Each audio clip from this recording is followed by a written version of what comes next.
한 발 더 들어가는 고품격 시사대담 뉴스 인사 프라임 시작하겠습니다. 매주 화요일 서초의 봄 코너입니다. 오늘은 권영철 대기자, 이현주 변호사 함께하겠습니다. 두 분 안녕하십니까? 안녕하세요.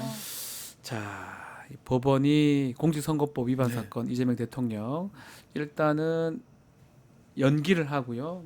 추후 지정을 한 걸 봤을 때는 아마 대통령 재임 동안은 재판을 좀 하지 않을 것 같다는 생각도 듭니다. 무기 연기하겠다는 얘기인 거죠. 그렇죠. 사실은. 안 하겠다는 거겠죠. 그리고 이제 남은 이게 어제 서울고법 형사 7부죠 지금. 네.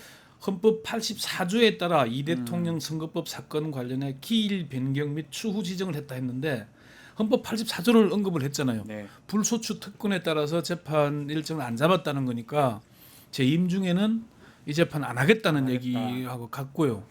그리고 나머지 지금 5개 재판이 남아 있는데 4개 재판은 다 1심이잖아요. 요거는 지금 파기환송심이잖아요. 네. 그러니까 아무래도 물론 뭐 고등법원의 판결이 기속되는 건 대법원 판례처럼 기속되는 건 아니지만은 다른 1심 판결에도 영향을 미칠 수밖에 없는 상황이 아니겠느냐 이렇게 봅니다. 그렇다면 연주 변호사님 보시기에는 다른 재판들도 이렇게 결국은 무기한 연기를 할까요? 일반 국민들이 상식적으로 네. 봐도 당연한 거죠. 왜냐하면 이거 국정의 안정적 운영을 위한 겁니다. 이거 대통령 본인을 접으라고 한 거 아니에요. 네. 아니 뭐 대통령이 즉시 결정해야 할 임박한 뭐 경제, 외교 뭐 이런 사안이 있을 수 있는데 자기 사건 생각으로 그 머리가 자기 진행되는 형사 사건으로 머리가 가득 차 있으면 그건 국민의 불이익입니다. 그렇죠. 그리고 재판정에 가서도 그림을 그려보면 대단히 이것이 사실은 공정한 재판을 위해서라도 미뤄지는 게 맞을 수도 있어요. 왜냐하면은 피고인을 대통령을 앉혀놓고 재판부가 마음이 편하겠습니까? 이건 공정한 재판이 될 수 없어요. 제가 겪어본 거로는 증인석에 뭐 전 대검차장과 네. 전 검찰총장이 나왔는데 재판부가 너무 어려워하는 기색이 역력해서 이건 공정한 재판을 위해서라도 미뤄지는 게 당연하고 또 하나의 뭐 기일을 잡는데도 이건 당연히 어려움이 있을 수밖에 없습니다. 네. 대통령이 일정은 그러니까요. 분단위일 텐데 뭐 몇 월 며칠 기일 되실까요 하면은 그때는 제가 해외 순방 가야 됩니다. 이 날짜는 되실까요? 뭐 누가 순방하러 국내에 들어옵니다. 말이 안 되는 거죠. 현실적인 부분을 아니, 실제 말씀하셨어요. 헌법을 네. 봐야 되죠. 예. 모든 권력은 국민으로부터 나오잖아요. 국민이 방금 뽑은 대통령인데 네. 재판에 왔다 갔다 하라고 하는 게 안 맞잖아요. 그렇죠. 그러면 그렇게 보면은 그 헌법 정신 자체가 헌법 84조는 대통령이 되면은 내란 외환을 제외한 다른 사건은 재판도 뭐 기소, 소추, 뭐 재판 이게 다 연결되는 거잖아요. 네. 그렇게 보는 게 맞을 일단 근데 한동훈 전 대표가 네. 아주 뭐 헌법 68조 또 얘기를 하면서 재판 중단하면 안 된다 이렇게 주장을 하더라고요. 진짜 검사들 헌법 공부를 안 하는 건지 잊은 건가요? 어떻습니까? 조문이 명백하게 네. 대통령이 거리된 때 그리고 대통령 당선자가 주어가 대통령 당선자예요. 그렇죠. 자가 사망하거나 판결 기타의 사유로 그 자격을 상실한 때에는 60일 이내 후임자를 선거한다. 그러니까 이거는 대통령 당선자가 사망을 했거나 네. 당선자의 시절에 재판을 받아야 되는 경우에는 그 받아서 유죄가 확정이 됐다. 이러면은 60일 내에 해야 된다는 것이지. 현직 대통령에 대해서 적용되는 건 아니에요. 현직 대통령은 84조가 적용되는 건데 한동훈 전 대표 이 주장을 보면서 정말 헌법을 몰라서 하는 얘기인지 알면서도 정치적 공격을 위해서 하는 것인지 그 이해가 잘 안 가더라고요. 모르고 하는 겁니까? 알고도 그런 겁니까? 음, 그 써져 있잖아요. 써져 있는 걸 왜 그렇게 해서 그래요? 이렇게 법조계 예. 그 내려오는 이야기가 전통적으로 내려오는 이야기가 뭡니까? 있지 않습니까? 검사 5년이면 민법을 모르고 10년이면 형법을 모른다. 근데 헌법은 일상의 업무에서도 다루지 않는 네. 헌법은 더더구나 저도 사실은 헌법을 이제 사법시험 과목으로만 기억하고 있지 조문 하나하나에 대한 이해는 굉장히 희박됐어요. 희박하게 됐는데 그럼 이렇게 말씀은 정말 언급은 회피해 주시는 게 맞는데 이렇게 하면 국민의 혼란을 일으킬 수 있기 때문에 그렇죠. 예, 말씀을 안 하시는 게 맞다고 생각합니다. 차라리요. 그리고 불소추 특권이니까 이게 무슨 특권, 개인의 특권인 것처럼 하지만 절대로 그렇지 않고 그 정신 자체는 국정의 안정적인 운영을 확보함으로써 국민의 국가의 이익을 확보하기 위한 겁니다. 대통령 자리에 주는 거죠. 직위에 직위에 주는 주는 거죠. 그렇죠. 사실은. 그걸 무슨 개인한테 주는 게 아니죠. 뭐 헌법상 평등을 우기고 예, 그게 아니죠. 야 정말 이제 그러면은 자기 답답해요, 법무부 사실은. 장관하고 할 때 좀 잘하지. 네. 뭐 좀 이상하더라고요. 그게. 그래서 자꾸 야당에서 이렇게 막 반발을 하고 하니까 결국은 형사법 개정안 대통령 당선됐을 때 형사재판 정지시키는 거 이 법안을 추진을 할 것 같아요. 여당에서. 할 걸로 보입니다. 네. 재판 중지법이라고 이제 이름 뭐 명명하는 건데 이게 지금 대법원이 각 개별 재판부의 판단에 맡긴다고 했잖아요. 네. 원래 그게 또 맞는 거. 사실은 그 말은 논리는 맞잖아요. 대법원이 1심, 2심 하고 있는 거 우리가 판단할게 가져와 이걸 할 수는 없는 그렇게 할 거잖아요. 수는 없는 거니까. 그런데 그게 절차를 밟아서 항소하고 상고가 됐을 경우에 대법원이 판단하는 것이기 때문에 맞습니다. 개별 재판부가 할 수밖에 없는 건데 이게 원래는 그 우리 저 윤석열 전 대통령의 중마고로 알려진 연세대 이철우 교수가 네. 이런 얘기를 해놨더라고요. 이거는 그 각급 헌법재판부가 판단할 게 아니라 여전히 이제 본인이 볼 때는 워낙 상식적인 건데 기소 소추가 안 된다는 게 당연한 결정인데 네. 이거 진영 논리에 갇힌 정치인, 법조인, 법률학자들이 계속 우기고 있으니까 이거는 입법으로 해결할 수밖에 없겠다. 우기니까 법으로. 그리고 판사들은 바뀌잖아요. 네. 지금 서울고법 형사 7부가 추후 지정한다고 했는데 다음 재판에 들어와가 재판장이 바뀐 다음에 우리는 재판하겠다라고 나올 경우에는 또 혼란이 생길 수 있는 거잖아요. 네, 맞습니다. 그래서 아예 그냥 입법으로 정리하는 게 차라리 낫다. 이런 얘기들이 많이 나오고 있는 겁니다. 법으로 갈 수밖에 없는 상황. 법으로 해놓으면 뭐 판사들. 근데 법으로 하면은 네. 법을 한 다음에 이제 해당 재판부에서 위헌법률 심판 제청을 그 하면은 가능성도 헌재로 가게 되는 것이고 네. 그럼 결국 이제 시간이 걸리거나 뭐 하게 되겠죠. 네. 이런 절차를 밟아가는 게 차라리 맞겠다. 그렇게 얘기를 하고 있습니다. 네. 헌법 규정은 추상적일 수밖에 없습니다. 그 모든 경우를 상정해서 가령 이 문구는 대통령은 임기 중 내란 외환을 제외하고는 직무상의 범죄로 처벌받지 않는다는 건 해석을 하면 직무상의 범죄가 직무 외의 범죄보다 당연히 무겁죠. 직권을 네. 이용하게 되니까. 그러면은 네. 해석상 직무 외 범죄도 당연히라고 되고 그러면은 대통령 임기 중에 대통령의 권력을 이용한 죄에 관해서 내란 외환이 아니면 기소되지 않는데 임기 개시 전에 뭐 자잘한 네. 뭐 자잘하는 뭐 임기 개시 전에 걸려 있던 사건들 재판을 안 하자는 것도 아니잖아요. 임기가 끝날 때까지만 정지해 준다는 건 이런 건데. 해석상의 사실은 이건 헌법 교과서에도 이미 정리된 부분으로 알고 있습니다. 이 해석을 그냥 법령으로 담는 것뿐이죠. 원래 그 헌법 문구의 그의 추상성 때문에 해석으로만 일반적으로 받아들여지던 것을 입법화하는데 불과합니다. 지금 미국은 공소기각 했죠. 아예 트럼프는 좀 다 기각됐어요. 공소기각고 지금 민주당 박지원 의원은 아예 공소 취소를 해야 된다는 얘기 주장을 하고 있는데 예. 그렇게는 아니더라도 어쨌건 그 현직 대통령이 뭐 형사 재판 관련해서 논란을 일으키는 걸 차단하기 위해서는 원천적으로 차단하기 위해서는 입법하는 게 맞지 않냐라고 보이기는 하고요. 그리고 지금 이제 민주당이 갑자기 그 법원 개별 재판부가 재판 중지했다 그래서 네. 입법하는 걸 포기하면은 그러면은 그게 스스로 방탄 입법임을 인정해 주는 거나 마찬가지가 그러네요. 되는 점도 있잖아요. 한편으로는 네. 그래서 대통령의 직무 안정성을 위해서 입법을 하고 그게 나중에 뭐 개별 재판부에서 혹시나 위헌 심판 뭐 법률 청구를 하게 되면은 헌재 판단으로 안정을 헌법재판소에서. 하게 되는 거니까 그런 과정으로 그쳐 놓는 게 오히려 옳을 수도 있다. 뭐 그렇게 봅니다. 자, 전국 법관 대표회의는 사실 한번 했긴 했는데 또 30일에 다시 열립니다. 요때 조희대 대법원장 그 파기환송 그 입장이 나올까요? 대 기자님부터 좀.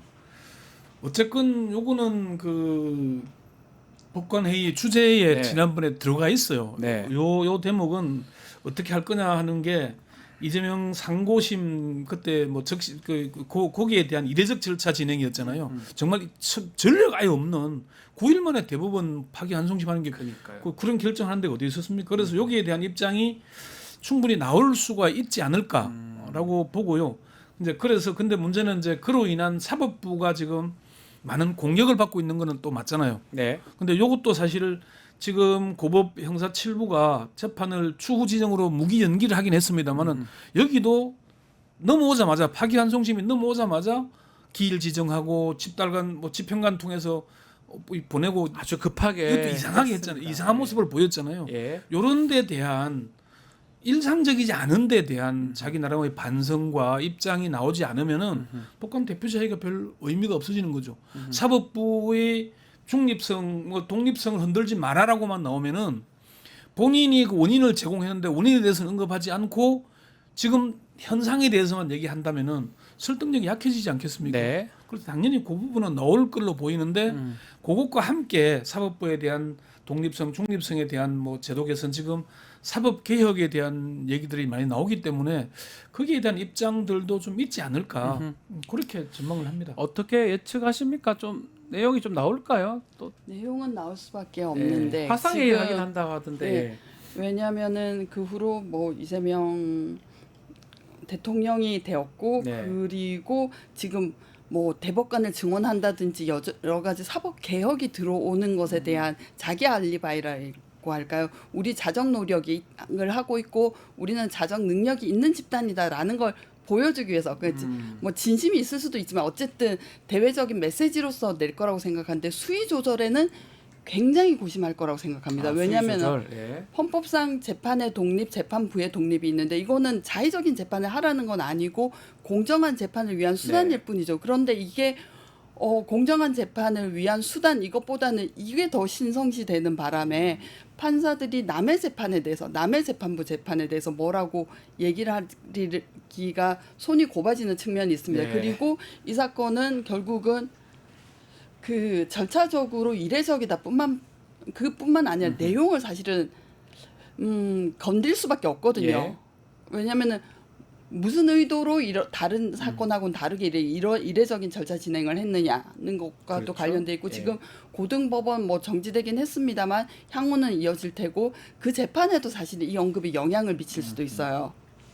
그래서 굉장히 문구를 다듬는데 고심할 것이다. 아하. 예, 입장 이제 발표. 국회를 국회 그리고 행정부를 통해서 우리는 뭐 대통령을 향해서 우리는 뭐 자성하고 뭐 자기 성찰을 하고 있다라는 걸 보인과 동시에 그 재판부 그 법원 내부 구성원들을 노엽게 하지 않는 그 줄타기를 굉장히 할 가능성이 그 있다고 중간 생각. 정도. 예. 그러니까 알겠습니다. 대법관 정원 문제는 예. 사법부로서는 사실은 이게 근간을 사실은 저희 뒤바꾸는 문제가 네. 되잖아요. 사실은 14명에서 30명으로 가면은 전합이 형사 전합, 뭐 민사 전합 두 개로 나눌 수도 있는 그렇죠. 문제고 예. 그래 되면은 그 대법관의 지금의 가지고 있는 신분과 권한이 바뀔 수도 있는 것이고 네. 사실 대법원 재판이 대법관들이 다 본다기보다는 재판 연구관들 재판이라는 말도 있잖아요. 네. 그런 것 때문에 사법부가 사법부는 사실 아무도 손댈 수 없는 성역은 아닌 거잖아요.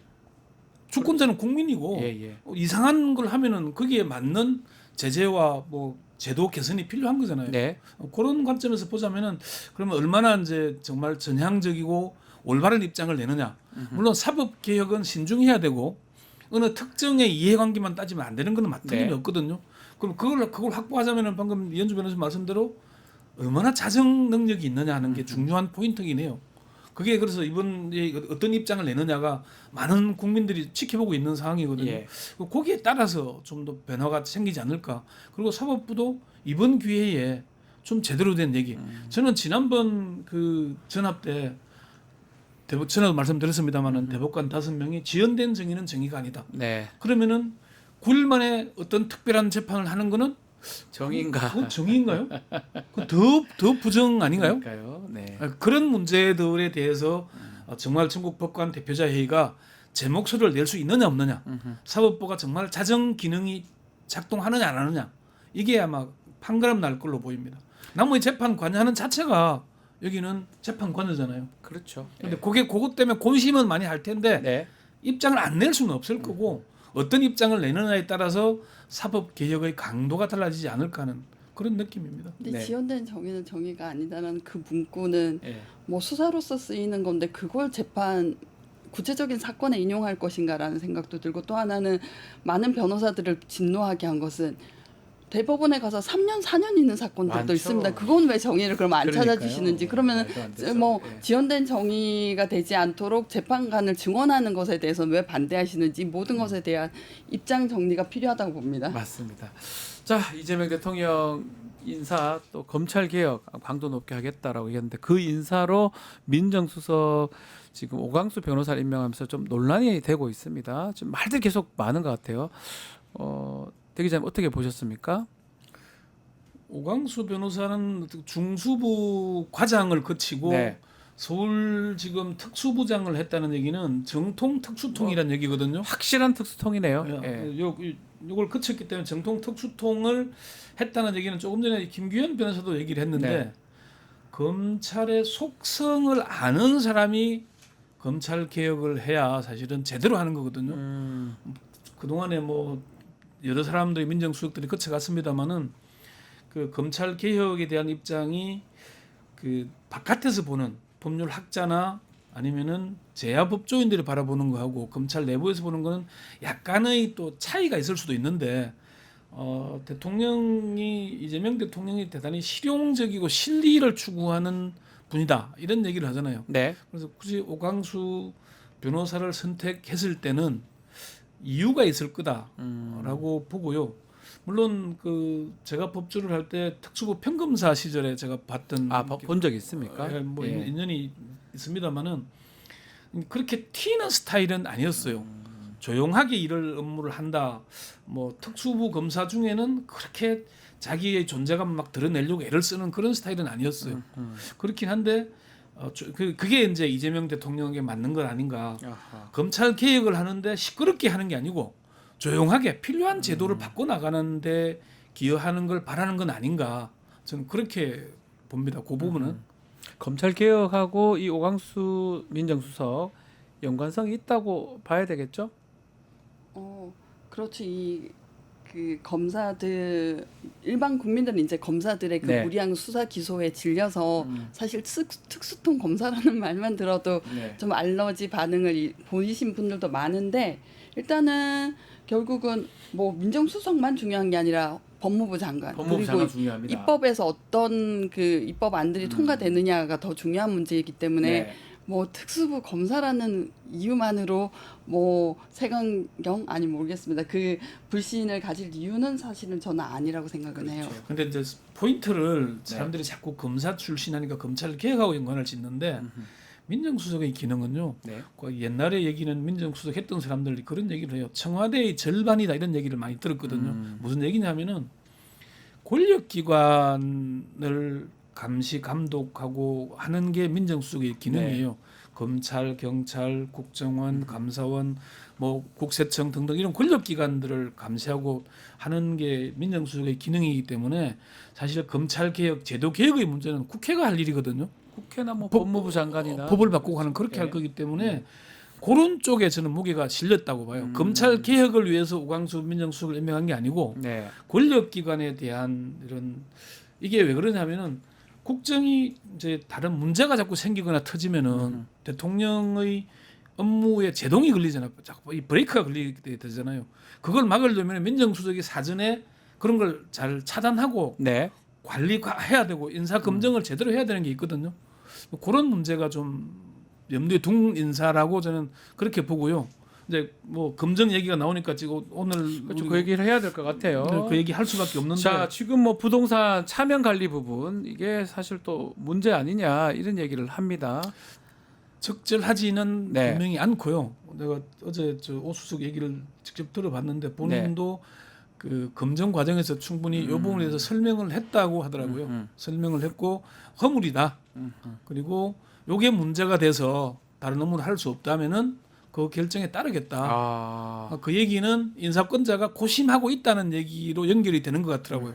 그래서 인사권자의 판단에 따라가겠다고 얘기를 했는데 어쨌건 이게 사실 조국 민정수석의 경우에도 사모펀드 문제가 감시해야 될 사람이 사모펀드를 샀다는 게 문제가 된 거잖아요. 네. 여기도 지금 본인이 인사 검증을 하면은 이런 부동산 명의 신탁 이런 걸 찾아내서 인사 검증에서 걸러내야 될 판인데 본인이 문제가 되니까 그 전력이 있다는 건 사실 참 매우 부적절해 보이고 본인도 되게 부끄럽고 허물이다라고 이렇게 입장을 밝혔잖아요. 네. 그런 점에서 비춰보자면은 아마 조금 그 지금 대통령 인사권자가 좀 고심하는 단계 아닌가라고 보이기는 해요. 거치가 좀 바뀔 수 저는 좀 있을까요? 문제가 될 문- 법하다라고 문제가 될 생각합니다. 법하다. 왜냐하면 예. 이분의 말씀으로도 그 평택의 평택의 토지와 그 지상 건물 그리고 네. 평택의 또 다른 토지 두 건이 있는 건데요. 그 부분에 대해서 그 지상 주택에 대해서 이제 다주택이 되니까 뭐 좀 곤란했다라고 하는데 이거 탈세입니다. 탈세하고 연결이 왜냐면은 볼 수 있죠. 예. 한 세대가 다가구 뭐 여러 주택을 갖게 되면은 나중에 그 이제 양도소득세를 많이 내게 되죠. 그래서 인위적으로 1가구 1주택을 만들기 위해서 명의신탁을 하는 거잖아요. 그래서 그렇죠. 결국 뭐냐면은 그러면은 사람들이 보통은 그 중간세를 피하기 위해서 팔죠. 처분을 하고 주택 가장 시가가 낮은 주택부터 처분을 하고 가장 비싼 주택을 이제 1가구 1주택 면세를 받기 위해서 나중에 처분하는데 이분은 결국 얘기를 들어보면은 그 이미 들고 있는 주택이 있는데 이게 가격 상승 여력이 있다 그럼 팔기가 아깝잖아요. 그렇죠. 그렇게 저는 들리더라고요. 그래서 이게 그냥 명의신탁이 부동산 실명법 위반이다. 이걸 벗어나서 이거에 더해서 탈세 의도가 있었다. 이게 본인의 그 해명으로도 그게 느껴져서 좀 이거 좋지 않다라고 저는 생각합니다. 평택은 아니고 집이 이제 동탄 쪽에 신도시 쪽에 바로 붙어 있는 위치는 아주 뭐 좀 골프장 많은 그쪽인 것 같은데 어쨌건 적절하진 않고 본인도 이제 사과를 하고 있어서 어떻게 판단 내릴지 모르지만 사실은 조금 좀 흠결이 드러난 부분이어서 이런 판단이 어떻게 될지는 좀 지켜봐야 될 것 지켜보기로 같습니다. 하고요. 네. 그리고 근데 문제는 네. 여기 이제 대통령 참모이기 때문에 이제 대통령이 결단이 그렇죠. 필요할 것 본인이 같습니다. 결단을 해야 되는 부분 아닌가 네. 생각이 듭니다. 자, 요 인사 얘기 하나 더 좀 해보면요. 새 헌법재판관 후보군에 이재명 대통령을 변호했던 그 이승엽 변호사입니다. 좀 올라갔는데 뭐 몇 명 중에 하나긴 합니다. 3명 중에 한 명. 예. 어떻게 보십니까? 이해 충돌 아니냐 이런 얘기도 있습니다. 사실 우리가 쭉 그 비판을 하는 게 방금 민정수석은 대통령의 참모이기 때문에 대통령의 결단에 따라 갈 수 있는 문제지만 헌법재판관이나 대법관 이런 거는 사실은 전체적인 문제잖아요. 네.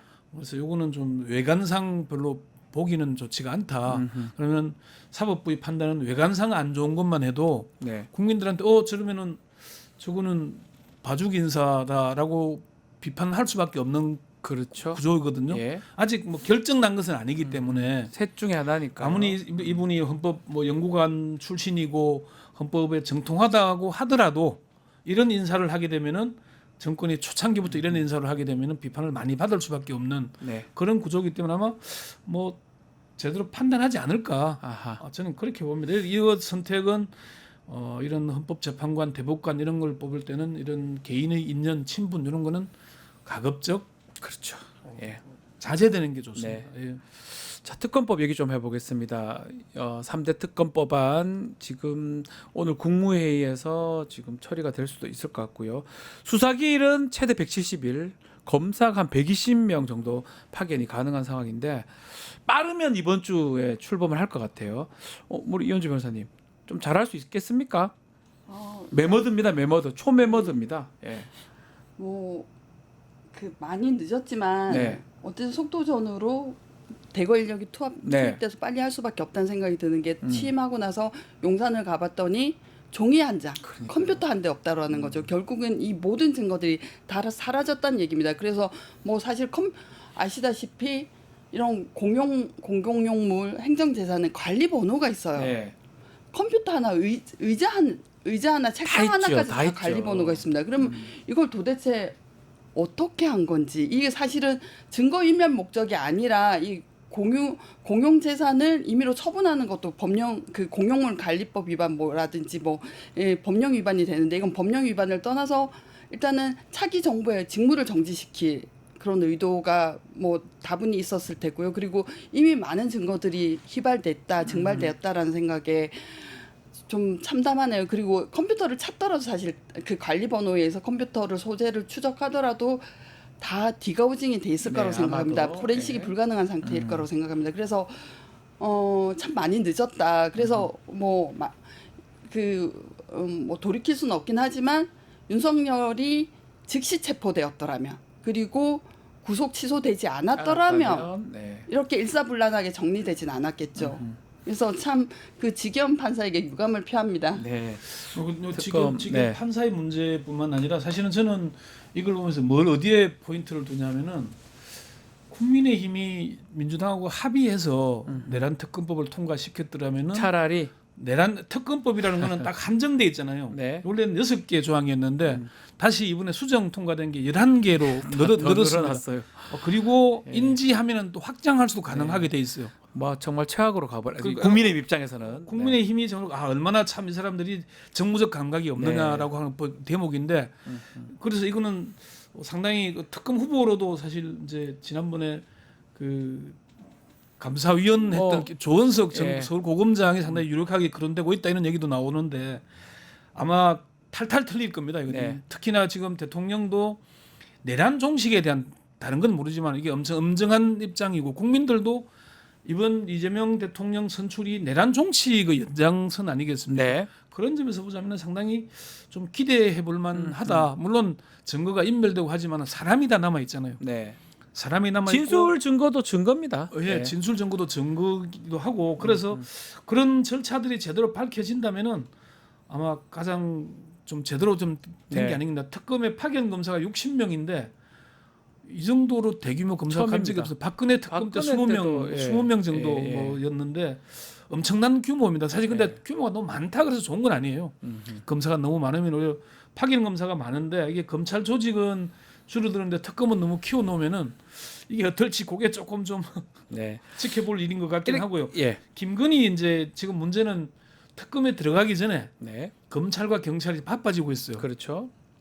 특검이 공식 출범 오늘 아마 국무회의에서 특검법 이제 통과가 되고 하면은 한 달 정도 걸릴 거거든요. 출발에. 그렇죠. 그 전에 검찰과 경찰이 그 동안에 우리가 놀지 않았다, 수사했다는 모습을 보여주려고 경쟁적으로 지금 나서고 있어요. 맞아요. 경찰도 윤석열 대통령 소환장 보내고 김건희 소환하겠다는 입장 나오고 하는데 이게 사실 그 이전에 물론 하기 어려운 상황도 있었습니다만은 그래서 요 한 달 남짓 동안에 검찰과 경찰이 어떻게 움직이느냐 예. 요것도 상당히 좀 우리가 주목해 볼 봐야 될 부분 같아요. 주목해야 될 포인트입니다. 예.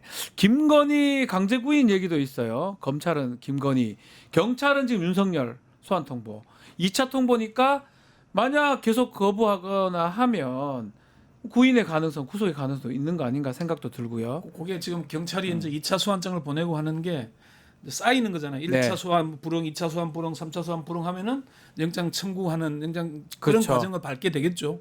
그런 절차고 김건희 여사는 대선 전에는 뭐 선거에 영향 미친다고 빠졌지만은 지금은 그럴 이유를 댈 명분이 수가 없잖아요. 없죠. 아무런 예. 명분이 없잖아요. 그래서 그것도 이제 경쟁적으로 서울 고검에서 하고 있는 주가 네. 조작 문제 또 뭐 다른 검찰청에서 하고 있는 그런 다른 문제들 네. 이런 명태균 사건 이런 등등으로 인해서 곧 소환되는 모습을 보지 않을까. 어떻게 보십니까, 연주 변호사님?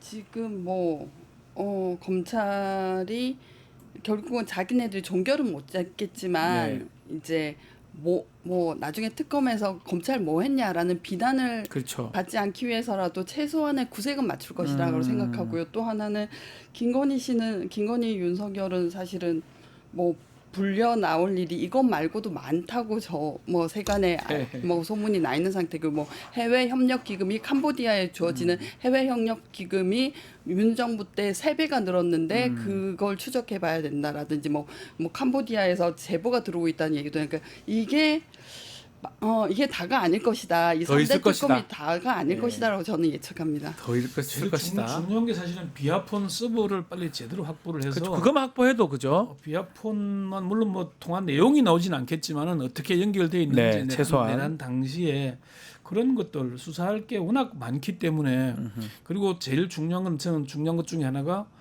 정치인 당시에 국민의힘 국회의원들을 당사로 불러가지고 투표에 참석하지 못하게 했던 만든 예. 추경호 추경호 전 원내대표. 원내대표 같은 경우 이런 경우뿐만 아니고 강요들 중에도 꽤 있을 것 동조한 같아요. 사람들이 있을 겁니다. 그리고 검찰도 정말 동조했냐 안 했느냐. 검찰이 선관위에 올 거라고 했는데 예. 그게 어떤 사실인가 여부도 좀 확인해야 되니까 이런 특검이 돌아갈 수밖에 없는 대신에 특검으로 갔다는 얘기는 올해 안에 끝내겠다는 게 되거든요. 네, 맞습니다. 검찰이 하게 되면은 어디까지 확장할지 또 몰라요. 사실 국정농단 때처럼 한 2년 끌고 가버리면은 국정이 검찰에서 좌지우지되는 게 되는데 맞아요. 신속히 해야 되지만은 요거 빨리 제대로 일단 좀 해야 된다. 170일. 예. 그걸 좀 지켜볼 필요는 있을 것 같습니다. 알겠습니다.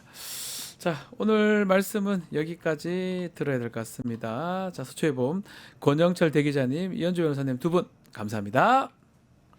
유튜브 구독하고 실시간 채팅과 댓글을 남기시면 매일매일 7천 TTCO를 드립니다. 참여 방법은 통통물 어플을 다운로드하고 회원가입과 로그인을 해주세요. 마이페이지에서 나의 회원 고유 번호를 복사해주세요. 유튜브 구독 후 실시간 채팅이나 댓글창에 고유 번호를 한 번만 입력하면 준비 끝!